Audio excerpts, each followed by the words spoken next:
psychosis or psychosis that I had. I don't suffer from psychosis at the moment. It's more that I hold views about the world that are really not reliable for other people, but proven to myself. And the topic that I want to discuss today has not really much to do with it, but that's just said in the beginning.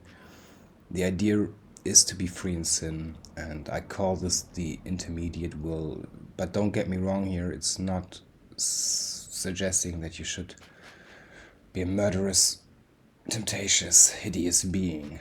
It's totally wrong. It's not a derivation you can conclude from this idea that I will present.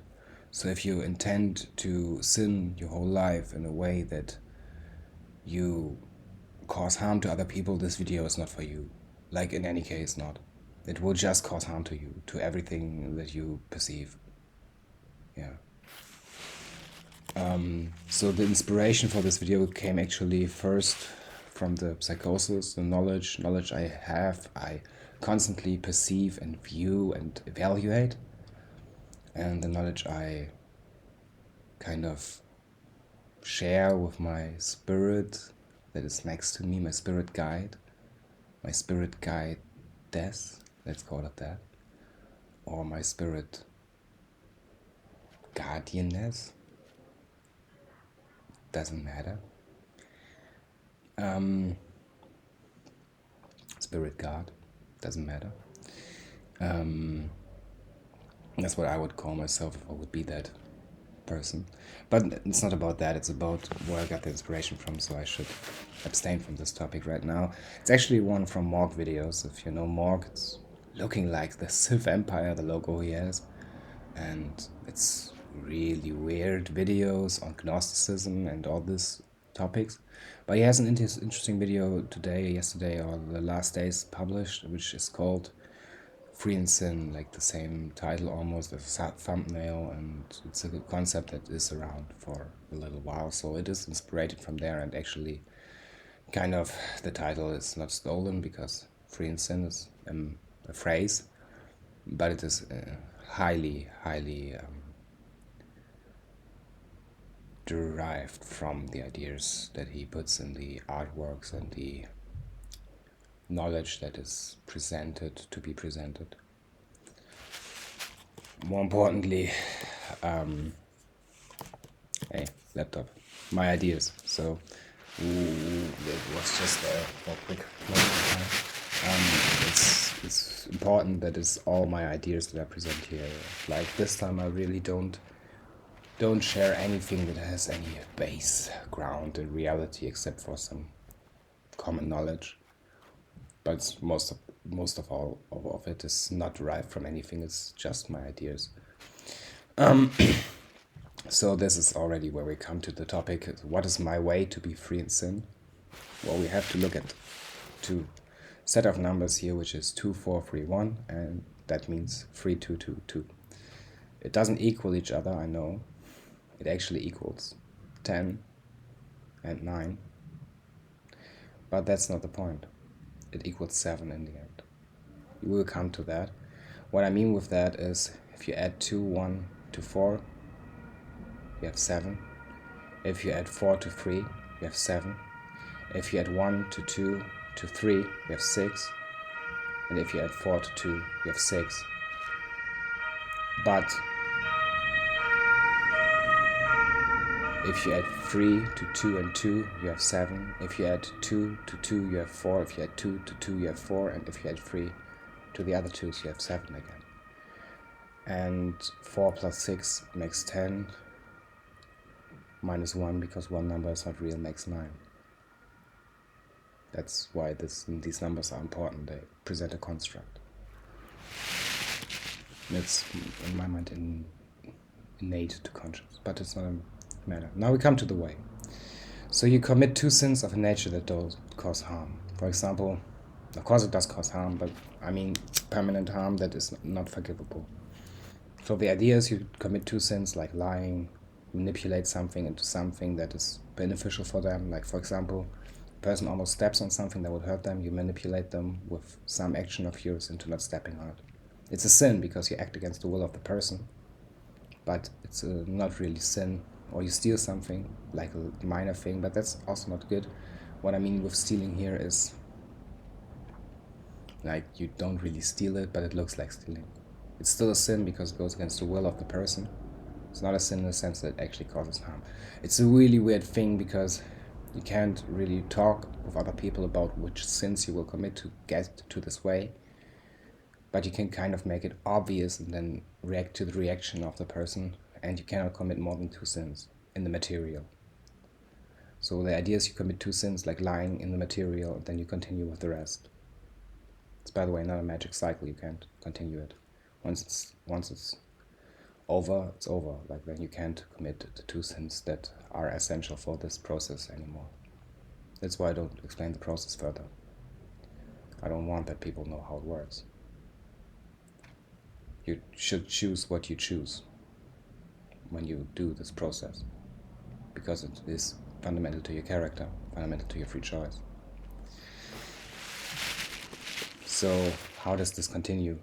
It's like a little bit difficult to get the next part, but it has something to do with the definition of sin. I already started to explain that.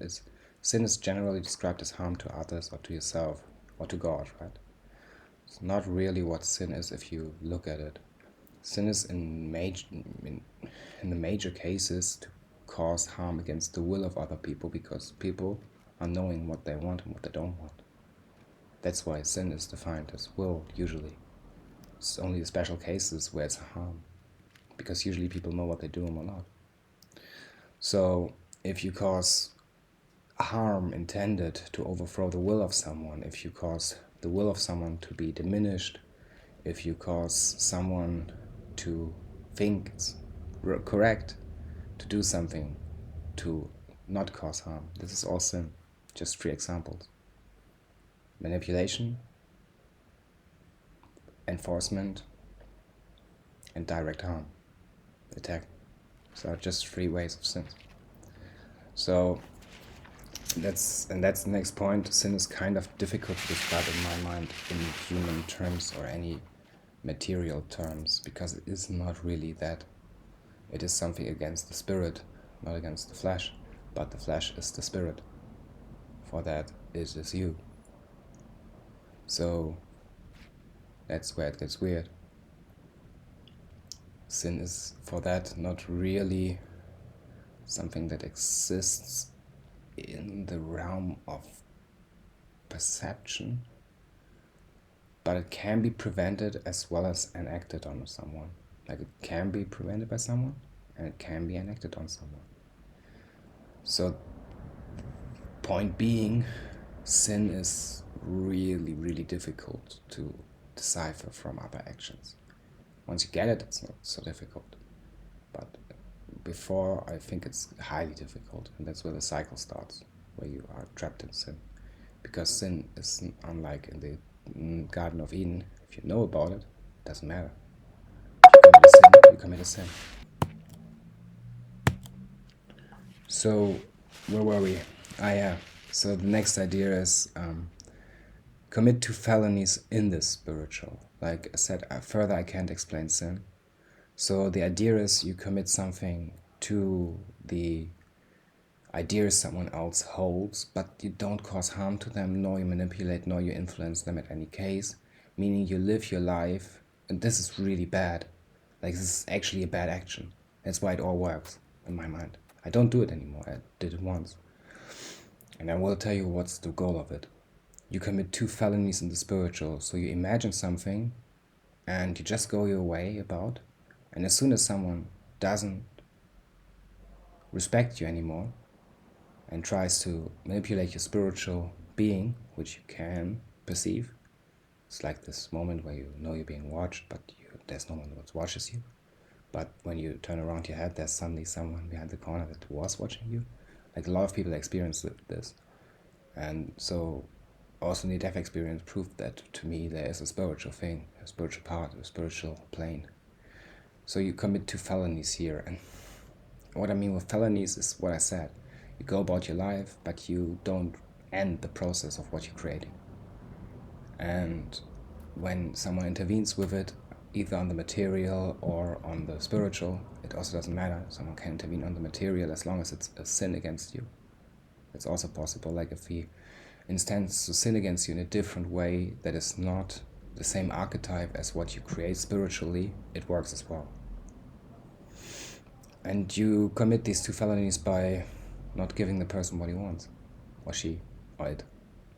Just continue your life. Like, for example, you imagine a ring of lights, and someone is talking to you about something, and you know it's a person that intends evil to you. You just don't talk about what you're imagining, and just go on, like holding the other cheek. And what the idea is that you don't care. The result does not matter unless the person wants to beat you up, of course, so don't choose someone who's really aggressive. You need to choose someone who wants to cause sin to you but can't enact on it at that moment. These two felonies you commit, in the sense that you then finish your creation, no one realizes what you did, no one was influenced by it, nothing happens. The person just didn't get their will. It's a felony, though, in the sense that you didn't show the spiritual, and that you kept the spiritual completely for yourself, even though it's your right, and therefore you must know how to view and protect your spiritual, which is innate to every conscious, I believe, in a way. And when you are successful in protecting your spiritual idea, you can utilize it against felonies and so forth. Not immediately as almighty, and not in the end as almighty, but you get certain power, I think, from it. And when you committed these two felonies, what I would call it, so you imagine something, you create something in your mind that you hold as a concept that you can reactivate and so forth, and didn't give any knowledge about to another person, nor manipulated or sinned against the person by making him aware of certain aspects of himself and his own actions at a certain point in time to still not be influencing you or be influenced by you, you're done with the second process. Now you connect these four elements, and that's the bonus. You get two new sins. So you have two sins in the felonies, in the spiritual. You have two sins that don't cause harm to others in the material. Now you commit two sins against these archetypes. Can be taking a drug that is forbidden. Can be making a move that confuses yourself. It can be anything. It can be a sin against you, it can be a sin against these archetypes, it can be anything you desire to. It doesn't really matter. It just needs to work against these archetypes by amplifying them. Bonus, two new sins. Now it gets really difficult because you get the idea why you can't repeat it. I think I do. If you would repeat it, you would get more power, but you would lose something. You would lose your mind. And that's where the last sin comes into play. Because the first sin on the material. This time it really doesn't matter, because you have all the 6 ideas laid out. For that is, you can now just not steal something, you can not lie, you can do something against yourself, or you just do something against nature by ripping a leaf, for example, or not harming any animal, no, that's wrong. But for example, misguiding the wind or flow of water was in ancient Egypt. Anything that goes against nature is also possible. The first sin is fundamental because it takes the leeway out of the other sins, and for that you don't have the opportunity to commit a new sin again. So with the 7th sin, it's all done. And now I get at least the numbers, why there's 2, 4, 3, 1 and 3, 2, 2, 2. This is all to do with the way. So the idea behind this is don't become the lamp of God and the end-to-end cycles. Why would you even cause sin? Why would you do that? It's dumb, right? It's evil and it's dumb. Everybody agrees on that it's half good. I agree on that. I have a good mindset. I intend good in the world and good for other people and good for myself. Good for myself, good for other people. And it's really weird. But what is the problem? You can become a lamb of anyone. People can just sin against you. But with this, not really that much anymore. And it ends cycles in your mind. It's just a bonus. Why I did it in this cycle, in a sense that I didn't cause harm. Like I stole something and did some other things. I lied. Not too bad. I needed to do it in these situations almost. Like was the most inclined thing. Not the best option. So sin. But the idea was in my psychosis, I don't want to be crucified on the cross. I thought God was pulling me up into some Jesus story. So I didn't want that, so I sinned. And Jesus must be free of sin. But not really. He can be, if he's just a sinner like everyone else, but still be crucified by God, by law, because God demands a sacrifice from everyone who sins. If you don't want to become the Lamb of God, meaning don't fit his paradigm anymore, you need to do what I told you. It's my way. You can, of course, find your own way. That's what I did. It was highly psychotic, highly manipulative, and not okay. But the only way. Missed some words here. Felonies are not okay. Sins are not okay. Crimes are not okay. Stealing something from yourself? Not too bad. Lying when the person wants to know something about you that you don't want them to know? Okay. And that's where it gets weird. You can really manipulate this way in a lot of different ideas. And now I wish you a nice day.